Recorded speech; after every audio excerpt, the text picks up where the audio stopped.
Patrick لوٹ Australian صحافی اور سیاح ہے۔ یہ چند برس قبل پاکستان آیا اور مجھے اس کی میزبانی کا موقع ملا۔ یہ گرم جوش، ہمدرد اور متجسس انسان ہے۔ میں اسے مری بھی لے کر گیا اور ٹیکسلا بھی، اور یہ لاہور میں بھی رہا۔ پاکستان اسے مجموعی طور پر بہت پسند آیا۔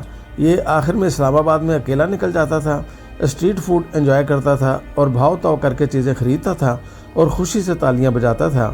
یہ جب رخصت ہونے لگا تو میں نے اس سے پاکستان اور پاکستانیوں کے بارے میں پوچھا۔ اس نے بڑا دلچسپ جواب دیا۔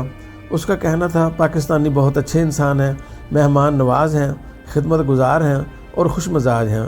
آپ لوگوں کو ہنسنے اور خوش ہونے کے لیے کسی وجہ کی ضرورت نہیں ہوتی۔ پاکستانی کھڑے کھڑے وجہ کے بغیر کہا لگا سکتے ہیں، تھوڑا سا کھانا بھی دوسروں کے ساتھ بانٹ کر کھاتے ہیں۔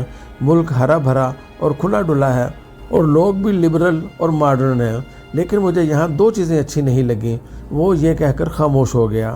میں نے اس سے وہ دو بری چیزیں پوچھیں تو اس کا جواب تھا، پاکستان میں بھکاری بہت زیادہ ہیں۔ آپ کسی جگہ چلے جائیں، آپ کو بھکاری گھیر لیں گے، اور دوسرا لوگوں کے چہروں پر غربت دکھائی دیتی ہے، اور مجھے ان دونوں کی وجہ سمجھ نہیں آئی۔ لوگ یہاں اتنے غریب نہیں ہیں جتنے یہ دکھائی دیتے ہیں، اور بھکاری باقاعدہ پیشہ ور ہوتے ہیں اور انہیں پوری دنیا میں ریاست کنٹرول کرتی ہے۔ پاکستان میں بھکاریوں کی تعداد میں اضافہ ہو رہا ہے، جس کا مطلب ہے کہ آپ کی ریاست کمزور ہے یا پھر یہ اس کی ترجیحات میں شامل نہیں۔ میں نے اس سے اتفاق کیا۔ اس کی آبزرویشن 100% درست تھی۔ آپ کسی شہر میں نکل جائیں، آپ کو ہر چہرے پر غربت دکھائی دے گی۔ ہمارے ملک میں کروڑ اور ارب پتیوں کے چہرے بھی خوشحالی سے محروم ہیں۔ کیوں؟ میں آج تک وجہ نہیں سمجھ سکا۔ دوسرا، پورے ملک میں لاکھوں کی تعداد میں بیکاری ہیں۔ ہنزا کے علاوہ کوئی علاقہ، کوئی شہر بیکاریوں سے پاک نہیں۔ اسلام آباد کی ہر سڑک پر آپ کو یہ بیماری ملے گی۔ آپ کی گاڑی رکی نہیں اور اس پر جلگار ہوئی نہیں، اور ہر بیکاری آپ کا شیشہ تھپ تھپا کر اپنا حق مانگے گا، اور آپ کو اگر کسی ایک پر رحم آ گیا تو پھر پورا غول آپ پر چڑھائی کر دے گا اور آپ کے لیے جان چھڑانی مشکل ہو جائے گی۔ آپ کسی ریستوران یا کافی شاپ میں چلے جائیں، کسی شاپنگ سینٹر، مسجد یا پارک میں آ جائیں، آپ کو سینکڑوں بیکاری ملیں گے۔ یہ لوگ 3 شفٹوں میں 24 گھنٹے کام کرتے ہیں۔ بلکہ اگر یہ کہا جائے دارالحکومت میں صرف بیکاری جم کر خلوص نیت کے ساتھ کام کرتے ہیں تو یہ غلط نہیں ہوگا۔ ان لوگوں نے بھیک کے ایسے طریقے ایجاد کر رکھے ہیں کہ آئنسٹائن بھی حیران ہو جائے گا۔ مثلا آپ اگر کسی کیمسٹ کی دکان پر دوا لینے گئے ہیں تو کوئی بچہ اچانک آپ کا ہاتھ پکڑ کر کہے گا، انکل مجھے بھوک لگی ہے، پلیز مجھے کھانا لے دیں۔ آپ بچے کو دیکھیں گے، پھر ہاتھ میں پکڑی دوا دیکھیں گے، اور پھر آپ کو اللہ تعالیٰ کی تمام نعمتیں یاد آ جائیں گی اور آپ کا دل پسیج جائے گا۔ آپ اس سے پوچھیں گے، بیٹا آپ نے کیا کھانا ہے؟ وہ سامنے موجود برگر شاپ یا تنور کی طرف اشارہ کر دے گا۔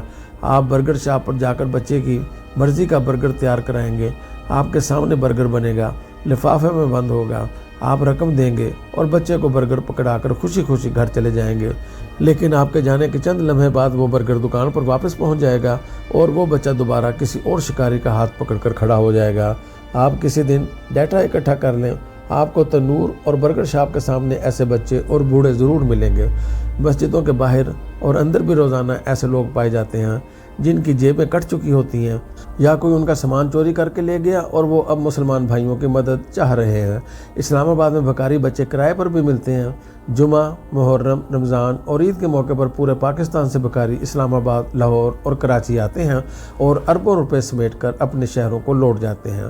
اس عید پر کراچی میں 4 لاکھ نئے بھکاری آئے اور انہوں نے کراچی کی مت مار کر رکھ دی۔ یہ لوگ اب جہازوں میں بھی بھیک مانگ لیتے ہیں اور ایئرپورٹس کے اندر بھی پہنچ جاتے ہیں۔ آپ کو اگر کبھی سعودی عرب، عراق اور ایران جانے کا اتفاق ہو تو آپ کو وہاں ہر دوسرا بھکاری پاکستانی ملے گا۔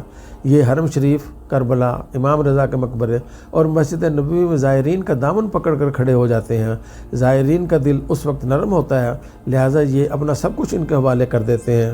یہ لوگ باقاعدہ ریکٹ ہیں اور یہ 6 ماہ کے لیے بھیک کے مشن پر حجاز مقدس جاتے ہیں اور کروڑ پتی ہو کر واپس آتے ہیں۔ یہ لوگ روز سعودی عرب اور ایران میں پاکستان کا جنازہ نکالتے ہیں اور ہم ان کا کچھ نہیں بگاڑ سکتے۔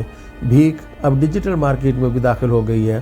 آپ کو روز واٹس ایپ پر امداد کے درجنوں میسج ملتے ہوں گے۔ آپ کسی دن تحقیق کریں، یہ لوگ 90% فراڈ نکلیں گے۔ یہ ڈیجیٹل بھکاری صبح اٹھ کر ایک میسج بناتے ہیں اور 300-400 لوگوں کو بھجوا دیتے ہیں۔ ان میں سے کوئی نہ کوئی مقدر کا مارا جال میں پھنس جاتا ہے اور یوں کسی قسم کی سرمایہ کاری کے بغیر ان لوگوں کی دہاڑی بن جاتی ہے۔ بھارت میں میرا ایک سکھ دوست رہتا ہے۔